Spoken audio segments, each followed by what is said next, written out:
Hello everyone, అందరికీ నమస్కారం. Welcome to వాణి రుచులు. ఈరోజు మనము చింత చిగురు స్పెషల్ చింత చిగురు చిత్రాన్నం ఎలా తయారు చేయాలో చూద్దాం. చింత చిగురు చిత్రాన్నానికి కావాల్సిన పదార్థాలు: చింత చిగురు 1 కప్పు, శనగిత్తనాలు 1/4 కప్పు, కట్ చేసిన పచ్చిమిర్చి 8, నూనె 2 టేబుల్ స్పూన్లు, ఉప్పు తగినంత, పసుపు చిటికెడు, ఆవాలు 1/2 టేబుల్ స్పూన్, జీలకర్ర 1/2 టేబుల్ స్పూన్.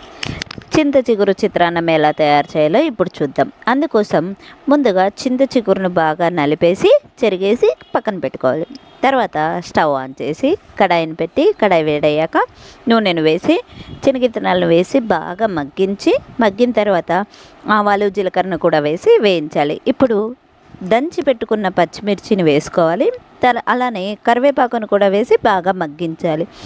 చింత చిగురును కూడా వేసి మగ్గించాలి. తగినంత ఉప్పును, పసుపు చిటికెడు పసుపు వేసి బాగా కలిపి స్టవ్ ఆఫ్ చేయాలి.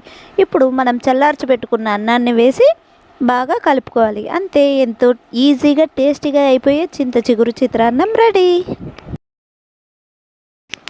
Please like and subscribe my channel for more updates.